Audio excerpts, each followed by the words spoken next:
할렐루야. 죽어도 살리라 라는 제목으로 하나님 말씀 나누겠습니다. 바울이 3차에 걸쳐서 전도 여행을 떠나죠. 1차 때는 지금 우리가 알고 있는 튀르키예 지역, 이제는 터키라는 말을 더 이상 이제 쓰지 않으니까 튀르키예 지역, 그 당시에는 서아시아라고 불렀어요.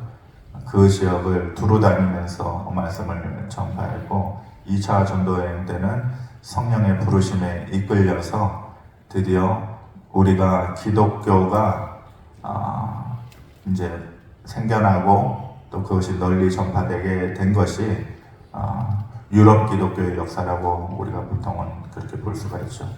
유럽이 그때까지만 해도 복음의 불모지였는데 성령에 이끌려서 아시아에서 유럽으로 이제 처음 복음이 전파되게 되어지죠. 그래서 처음 갔던 곳이 빌립보 지역이었고, 데살로니가 지역, 베레아 지역, 그 밑으로 아덴이라고 얘기하는 그리스의 수도인 아테네, 또 고린도, 그렇게 이제 2차 전도 여행 때에 드디어 이제 복음이 유럽으로 전파되게 되시죠. 오늘 본문은 1차 전도 여행 때를 배경으로 하고 있습니다. 그림에서 보듯이 잘 보이실지 모르겠네요. 1차 전도 여행 때는 화살표가 복잡하게 나와 있는 것 같지만은 동그라미 3개를, 저게 이제 터키 본토 이제 땅인데 3개 정도를 지명을 알고 있으면은 도움이 될 거예요. 안디옥, 또 이고니온, 루스드라, 이 3군데를 주로 거치면서 이제 복음을 전파되게 되는데, 맨 왼쪽 부분에 보면은 거기 또 안디옥이 또 있어요. 지명은 똑같아요. 그렇지만은 다른 것이죠. 왼쪽에 있는 것은 수리아 안디옥, 수리아, 지금의 시리아죠. 시리아, 수리아에서 시리아로 이름이 바뀌었죠. 그 전에 고대의 구약의 지명은 뭐라고 그랬어요? 아람이라고 그랬죠. 아람에서 수리아가 되고, 수리아가 지금의 시리아가 되어진 거죠. 그 시리아 수리아 안디옥은 복음 전파에 있어서 거점이 되어지고 아주 중심적인, 아주 매우 중요한 3군데의 로마 시대에 가장 크게 발전했던 3개의 도시를 얘기하라 그러면 이탈리아의 로마, 또 이집트의 알렉산드리아, 그리고 그 다음이 수리아 안디옥이에요. 그만큼 컸던 것이죠. 그런데 가운데 동그라미 친 것은 이제 비시디아 지역에 있는, 그래서 우리가 수리아 안디옥, 비시디아 안디옥 이렇게 구분해서 이름을 부르고 있어요. 동그라미 3개 친 곳, 안디옥에서 이고니온으로 가고, 이고니온으로서 루스드라로 갔다. 저렇게 1차 전도 여행의 여정이 복잡하게 저렇게 가고 있어요. 이 도시에서 이곳으로 옮겨가고, 또 이고니온으로 가고, 루스드라로 가고, 거기에서 다시 돌아가게 되는 복잡한 여정을 하게 되는데, 왜 자꾸 옮겨 다니느냐? 물론 복음 전파하기 위해서는 계속해서 이동을 해야겠죠. 그런데 그 이유가 있어요. 옮겨 다닌 이유가, 결정적인 이유가 뭐냐? 유대인 때문에 그랬다 그랬어요. 유대인들.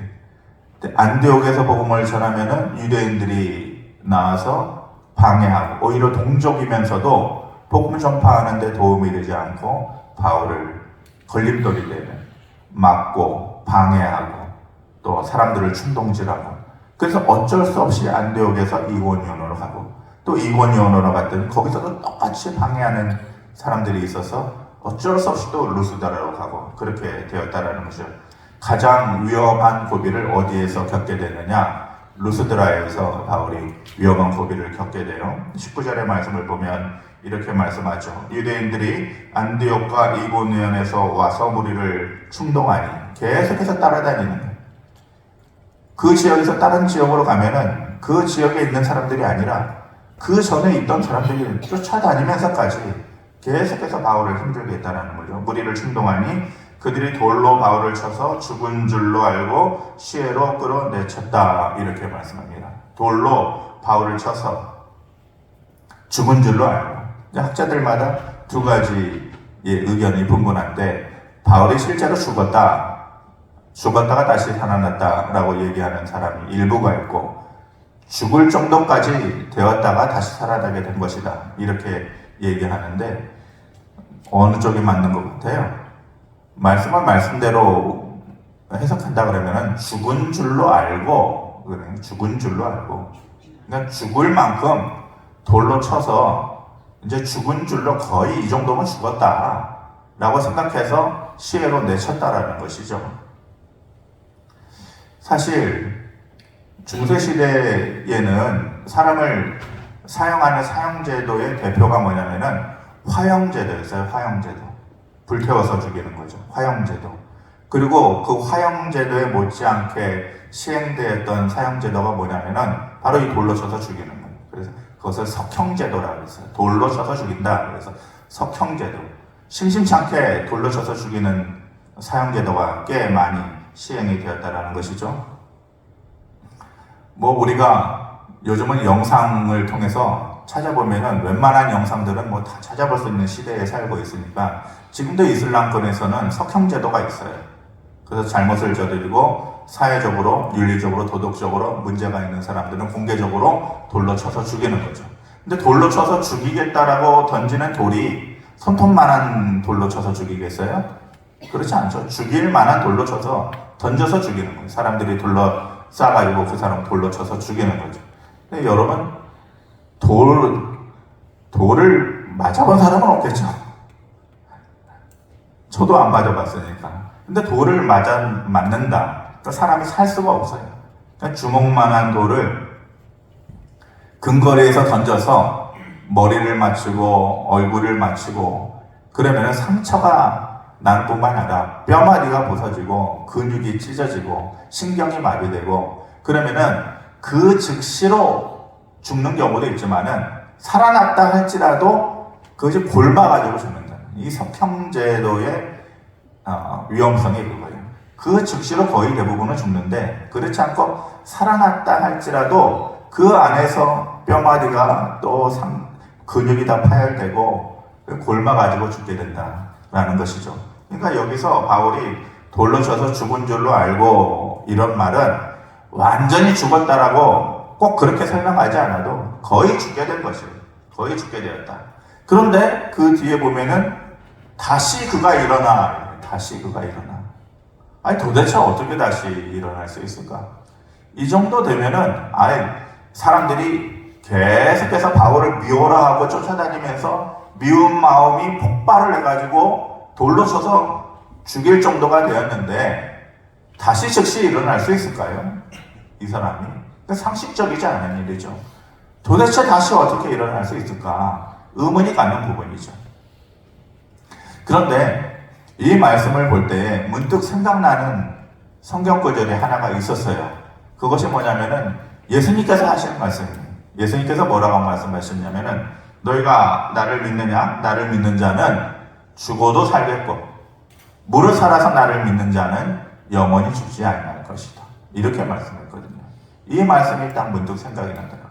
나를 믿는 자는 죽어도 살겠고 무릇 살아서 나를 믿는 자는 영원히 죽지 아니할 것이다. 요한복음 11장에 있는 말씀인데 누구에 관한 얘기냐? 마르다하고 마리아 그리고 그의 오라비였던 나사로에 관한 얘기. 예수님께서 그 가정을 다른 사람들보다 특별히 사랑하셨다 그랬어요. 그런데 아쉽게도 안타깝게도 나사로가 죽게 된 것이죠. 예수님께서 조금 늦게 가셔서 살려내지 못하고 이미 죽은 상황에 있었다. 죽은 지 며칠 되었다 그랬어요? 나흘 되었다. 4일이 되었다. 4일 동안 이미 죽은 상태로 있었다라는 것이죠. 사람은 죽음 장례를 치르면은 3일 만에 이제 발인을 하잖아요. 그러니까 3일 동안 기다려주는 거예요. 3일이 되었으면은 이 사람은 죽은 거다라고 공식적으로 판명을 하는 거예요. 내일 명절 추석을 앞두고 오늘 그냥 여러분들 대놓고 어제 뭐 하셨어요? 그냥 피곤해가지고 설교 시작한 지 5분도 안 되는데 벌써 주무시고 계세요. 정신 차리시고 눈 뜨시기 바랍니다. 이거는 제가 설교를 잘못해서가 아니에요. 여러분들이 잘못된 거예요. 여러분들이 처음부터 마음을 그렇게 드시기 때문에 주무시는 거예요. 그렇지 않겠어요? 예. 일주일에 한 번 예배 드리러 오는 거잖아요. 마음을 다해서 드려야죠. 마음을 다해서. 다른 생각은 내려놓으셔야 돼요. 걱정도 있을 것이고 근심도 있을 것이고 풀리지 않은 문제로 오신 분도 있을 것이고 이 예배 끝나고 있을 이런저런 일 때문에 생각나는 것도 있을 것이고 그런데 이 1시간 예배 드릴 때는 그 모든 것을 다 잊어야 돼요. 온전히 하나님께 내 마음을 드립니다. 제 삶을 드립니다. 그런 마음으로 우리가 예배 드려야 되지 않겠어요? 언제까지 그냥 몸만 오고 형식만 오고 껍데기만 왔다가 가면은 그게 무슨 예배가 되고 무슨 하나님께서 기뻐하시는 예배가 되겠어요? 그러면 안 돼요. 정신 차리셔야 돼요. 정신 차리시기 바랍니다. 예. 이어가도록 하겠습니다. 4일이 되었다라는 것은 3일만 되어도 이 사람이 공식적으로 죽었다라고 판명이 나는 건데 4일이 되었다라는 것은 이미 몸에서 썩은 냄새가 났다 그러잖아요. 그러니까 이 사람은 완전히 죽은 거예요. 그래서 예수님께서 그 불가능한 상황 가운데에서 요한복음 11장 23절에 보면은 뭐라고 말씀하시나요? 예수께서 이르시되 내 오라비가 다시 살아나리라 이렇게 뜬금없이 이미 모두가 의학적으로도 그렇고 또 물리적으로도 그렇고 이미 죽어 있는데 내 오라비가 다시 살아나리라 말씀하시는 것이죠. 그런데 이 다시 살아난다라는 것이 현재적인 의미도 있고 미래적인 의미도 있어요. 다시 살아나리라, 살아날 것이다. 그러니까 그 말을 듣고 있었던 마르다의 생각은 그렇죠. 24절에 뭐라고 합니까? 우리 한번 24절 같이 한번 보겠습니다. 시작. 마르다가 이르되 마지막 날 구할 때에는 다시 살아날 줄을 내가 아나이다. 그러니까 예수님의 말을 네 오라비가 살아나겠다. 죽었지만 다시 살아나리라. 이렇게 얘기하는데 마르다는 미래적인 부활을 생각합니다. 그렇죠. 주님께서 다시 오실 때에 그날에 다시 살아나겠죠. 미래적으로 생각하는 거예요. 근데 주님께서 얘기하시는 것은 미래적 부활이 아니라 지금 이 순간 이 자리에서 현재적인 부활. 너희가 살면서 네가 살면서 네 눈으로 보게 될 것이다. 죽었지만 다시 살아나는 것을 지금 이 순간 이 자리에서 네가 볼 것이다. 이 의미거든요. 근데 마르다는 그렇게 느끼지 못하는 거예요. 깨닫지 못하는 거예요. 주님께서 다시 오실 때 당연히 부활하겠죠. 그 정도의 믿음은 제가 가지고 있어요. 그러니까 예수님께서 답답해가지고 뭐라고 얘기합니까? 11장 25절 이하에 예수께서 이르시되 나는 부활이요 생명이니 나를 믿는 자는 죽어도 살겠고 무릇 살아서 나를 믿는 자는 영원히 죽지 아니하리니 이것을 내가 믿느냐?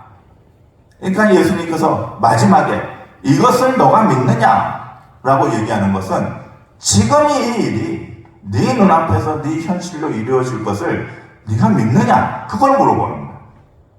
그랬더니 마르다의 대답이 잘 들어보세요. 이 몇 절짜리 대답인가 보세요. 27절에 이르되 주여 그러하이다. 주는 그리스도시요 세상에 오시는 하나님의 아들이신 줄 내가 믿나이다. 대답이 맞아요, 틀려요? 죽어도 살겠고 무릇 살아서 나를 믿는 자는 영원히 죽지 아니할 것이고 그리고 그 부활의 삶, 죽었다가 다시 살아나는 삶은 앞으로의 일이 아니라 지금 이 자리에서 너에게 있을 것이야. 그것을 네가 믿느냐? 라고 얘기하는데 주는 그리스도시요 하나님의 아들이십니다. 동문서답을 하고 있는 것이죠. 베드로도 이와 비슷한 대답을 했어요. 사람들이 이렇다 저렇다 엘리야다라고 하고 누구라고 하고 누구라고 하는데 너희는 나를 누구라고 하느냐? 그때 베드로가 100점짜리 대답을 주는 그리스도시요 살아계신 하나님의 아들이십니다. 라고 얘기해요. 믿음의 고백을 한 것이죠. 그와 비슷한 얘기를 한 거예요. 신학적으로 보고 신앙적으로 보면은 완벽한 대답을 한 거예요. 겉으로는 완벽한 신앙 고백을 한 거예요. 그런데 엉뚱한 답을 한 것이죠. 주님께서는 지금 죽은 것 같은 자라 할지라도 내가 다시 살려낼 것이다. 죽은 자라도 내가 다시 살려내고 죽을 것 같은 인생이어도 죽은 것 같은 인생이어도 지금 내가 다시 살려낼 수 있다 라고 말씀하시는데 그것을 믿지 못합니다. 우리가 신앙생활하면서 우리의 믿음이 어느 정도 된다라고 생각을 해요. 네 믿음이 몇 점이냐? 어느 정도 차이냐? 아니 신앙의 연수가 있는데 그 정도는 되죠 라고 어느 정도 그 마음 가운데 그런 생각이 있을 거예요. 그러면서 이 신앙 고백을 하겠죠. 주는 그리스도시요 살아계신 하나님의 아들이십니다. 이 정도의 믿음 고백을 우리가 한다고요. 그런데 뭘 믿지 못해요. 그렇게 고백을 하는데 죽은 것 같은 자를 살리는 하나님의 능력을 네가 믿느냐? 지금 살리신다는 것을 네가 믿느냐? 그러면은 똑같은 우리가 엉뚱한 대답을 하는 거예요. 그것에 대한 믿음의 고백을 하지 못하는 거예요. 그랬더니 주님께서 보란듯이 행동을 하시죠. 43절이라 이 말씀을 하시고 큰 소리로 나사로야 나오라 부르시니 죽은 자가 수족을 베어 동인 채로 나오는데 그 얼굴은 수건에 쌓였더라. 예수께서 이르시되 풀어놓아 다니게 하라 하시니라. 완전히 죽어서 썩은 냄새가 나는 자가 다시 살아나서 돌아다닙니다. 예수님께서 말씀 한마디로 나사로야 일어나라. 그랬더니 이 능력이 예수님을 통해서 말씀을 통해서 이루어진 것이죠. 사람은 죽여도 또 죽은 것 같아도 죽을 것 같아도 하나님께서 원하시면은 다시 살아나요. 왜 그래요? 하나님께서 생명의 주관자이시기 때문에 생명줄을 하나님께서 붙잡고 계시기 때문에 그 일이 가능한 거죠. 바울이 3차 전도 여행을 할 때에 드로아라고 하는 곳에서 말씀을 전하는데 바울이 지식에 뛰어난 사람이네요. 말도 잘했고 언변도 좋고. 근데 바울도 그럴 정도였으니까 바울의 말씀을 전하는데 바울이 전에도 조는 사람이 있었다 이거예요. 유두고라는 청년이 3층에서 말씀을 듣다가 하도 졸려가지고 그냥 거기서 떨어져서 뭐 했다 그랬어요? 그가 죽었다. 이것에 대해서는 확실해. 이 죽었다. 그가 죽은지라 이렇게 얘기하거든요. 그 헬라어 단어로 네크로스라는 단어를 쓰는데 이것은 그냥 의학적으로 죽었다. 이 사도행전의 저자가 누구예요? 사도행전의 저자는 사도죠. 맞는 답이기는 한데 사도 중에 누구예요? 누가예요. 누가가 뭐 하는 사람이에요? 의사예요. 그러니까 의사가 보았을 때 의학적으로 네크로스라는 단어를 쓰는 것은 완전히 죽었다. 살 가능성이 없는 자다. 그런데 어떻게 해요? 바울이 아니다. 여전히 그에게 생명이 있다. 그러니까 죽은 것은 죽은 것인데 하나님께서 그에게 생명을 주시면은 다시 살 수 있다라고 기도했을 때에 놀라운 기적이 이미 죽었다라고 판명된 유두고가 다시 살아나게 되는 것이죠. 한번 물어볼게요. 죽은 자를 살려내는 게 어려울까요? 아니면 죽을 것 같은 자를 살려내는 게 어려울까요? 어떤 게 더 어려워요? 죽은 자를 살려내는 게 어렵죠. 죽을 것 같은 자는 아직 죽지 않은 거예요. 근데 죽은 자는 우리가 인간의 한계로 능력으로 할 수 있는 게 아니잖아요. 그 죽은 자를 살려내는 것이 훨씬 더 어렵다는 거예요. 그런데 하나님께서는 어때요? 언제라도 어디서라도 어떻게라도 죽은 자도 유두고도 그렇고 바울도 그렇고 죽은 자도 살려내시는 하나님이시다. 근데 하물며 죽을 것 같은 인생에 대해서 하나님의 손길이 닿지 않겠느냐, 하나님의 능력이 나타나지 않겠느냐, 이것을 네가 믿느냐, 이렇게 예수님께서 물어보시는 거예요. 우리는 살면서 수많은 이유를 달고 살아요. 이유, 무슨 이유? 죽어야 되는 이유를 달고 살아요. 죽겠다. 수많은 이유가 있어요. 뭐 때문에 죽겠냐? 억울해서 죽겠다. 서글퍼서 죽고, 부끄러워서 죽고, 답답해서 죽고, 속상해서 죽고, 배고파서 죽고. 수많은 죽을 것 같은 이유를 달고서 살죠. 뭐해서 죽겠다. 그랬죠. 주님께서 물어보시는 거예요. 너 정말 죽을 것 같냐? 그것 때문에 너 정말 죽을 것 같냐? 내가 죽은 자도 내가 기뻐하면 언제라도 살려내건만 죽을 것 같은 너의 인생을 내가 살려내지 않겠느냐? 주님께서 그렇게 말씀해 주시는 것이죠. 다시 바울이 돌로 맞아서 죽었을 때의 장면으로 다시 돌아오면은 그렇게 해서 목숨을 건지고 나서 처음 했던 일이 있어요. 21절 말씀인데 우리 같이 한번 읽어보도록 하겠습니다. 21절 말씀 시작. 복음을 그 성에서 전하여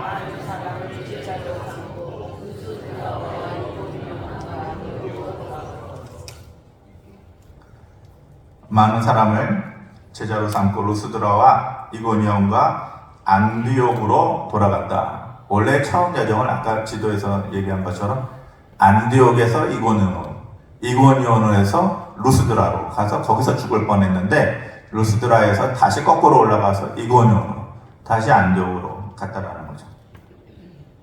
거기로 왜 돌아가겠어요? 뭐가 좋아서 돌아가겠어요? 자기를 돌로 쳐서 죽였던 사람들이 질비해 있는 그곳으로 가고 싶은 마음이 있겠어요? 저와 여러분들 같으면은 그걸 쳐다보기나 하겠어요? 그림자도 밟고 싶지 않을 것 같아요. 근데 거기서 다시 돌아갔다는 거예요. 그럴 힘이 뭘까? 그럴 마음이 뭘까? 그런 마음을 가질 수 있었던 원동력이 뭘까? 근데 바울은 늘 그런 말을 했어요. 뭐라고 얘기했냐면은 내가 주를 힘입어. 그렇게 할 수 있었던 것은 그 지역에 어떻게든지 믿음의 줄을 붙잡고 살려고 몸부림치는 소수의 사람들이 있는데 그들의 눈에 밟히는 거죠. 그래서 정말로 자기 자신은 가고 싶지 않은데 주를 힘입어서 그 땅으로 다시 돌아가게 됐다는, 주를 힘입어라는 말은 뭐예요? 주님께서 지금 나와 함께 계신다라는 믿음이 있는 것이죠. 돌에 맞아서 만신창이가 된 바울이 다시 와서 그들 앞에 섰을 거예요. 몸은 피투성이가 됐겠죠. 몸은 멍퉁성이가 됐을 거예요. 죽어가는 소리로 그렇게 피투성이가 되고 멍퉁성이가 돼서 죽어가는 소리로 말씀을 전했을까? 그랬을 거라고 생각하지 않아요. 몸은 만신창이가 됐는데 그의 목소리는 절대 약하지 않았을 것 같아요. 그의 눈빛은 오히려 더 빛났을 거예요.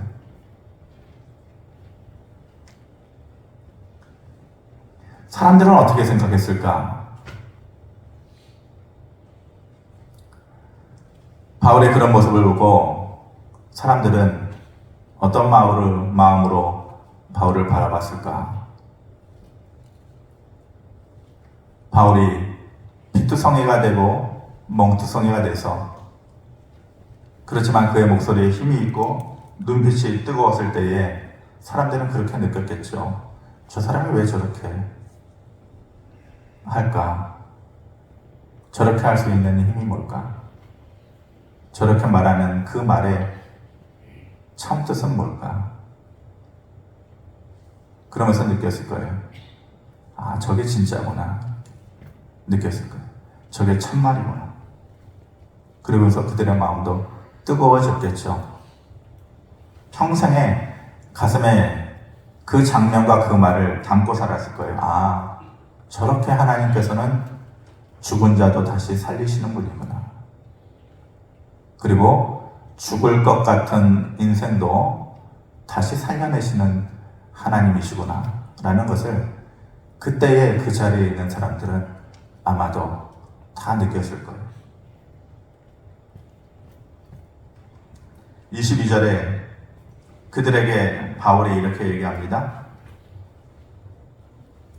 제자들의 마음을 굳게 하여 이 믿음에 머물러 있으라 권하고, 또 우리가 하나님의 나라에 들어가려면 많은 환난을 겪어야 할 것이다. 이렇게 얘기합니다. 세 가지의 것을 얘기하죠. 뭘 얘기해요? 마음을 굳게 해라. 그리고 믿음에 머물러 있어라. 그리고 하늘나라에 들어가려고 그러면은 이러한 환난들이 너희에게 있게 마련이다. 이렇게 얘기해요. 믿음에 머물러 있어라. 머물러 있어라. 그 말은 다시 말하면은 떠나지 말아라. 하나님께서 죽은 자도 다시 살려내시고 죽을 것 같은 혹은 죽은 것 같은 인생도 다시 살려내시는 하나님이신 것을 안다면 하나님 곁을 떠나지 말아라. 거기에 머물러 있어라. 이렇게 말씀하시는 겁니다. 바울의 모습을 거기에 있는 사람들이 계속해서 볼 수는 없었을 거예요. 거기에 계속 머무는 것이 아니니까. 그렇지만 그때의 기억을 결코 잊을 수 없었을 것입니다. 살면서 어려웠을 때마다 그 말이 기억났겠죠. 그 장면이 기억났겠죠. 마음을 굳게 해라. 믿음에 머물러 있어라. 살면서 이런 환난 당하는 것이 당연한 거다. 하지만 죽을 것 같은 인생도 다시 살려내시는 하나님이신 것을 믿어라. 주님의 말씀을 기억해라. 너희가 나를 믿는다면 죽어도 살겠고 살아서 나를 믿는 자는 영원히 죽지 아니하리니 네가 그것을 믿느냐? 라는 말은 그것을 너가 믿어야 된다 라고 말씀하시는 것입니다. 말씀을 마치겠습니다. 추석 명절이 내일인데 한가위라고 하죠. 한가위. 한이라는 말, 가위라는 말 붙여가지고 한가위라고 하는데, 한이라는 것은 크다 이런 뜻이에요. 크다, 많고 크다 이런 말이죠. 한강, 크다, 큰 강이다 이런 말이죠.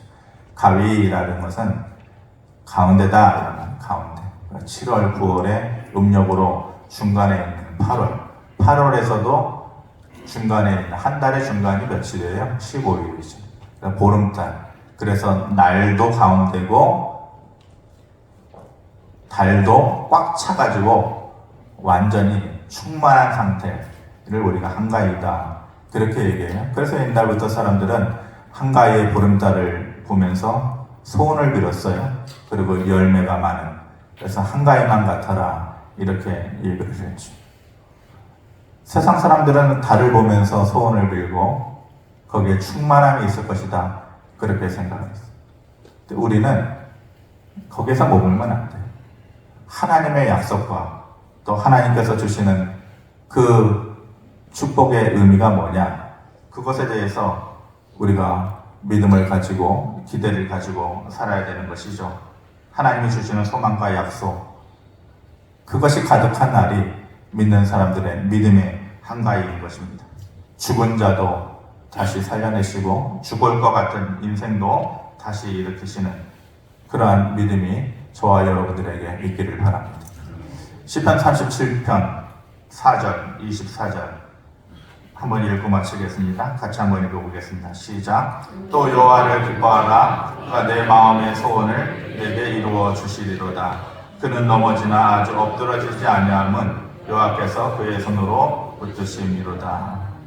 아주 엎드러지지 않는 것은 죽을 것 같은 인생, 죽은 것 같은 사람, 또 죽은 자라 할지라도 다시 살려내시는 하나님의 손길이 있기 때문입니다. 기도하겠습니다. 고마우신 아버지 하나님, 주신 말씀대로 그 믿음을 가지고 살아갈 수 있도록 은혜를 더하여 주시옵소서. 예수 그리스도 이름으로 기도하옵나이다. 아멘. 준비하신 예물 드리겠습니다.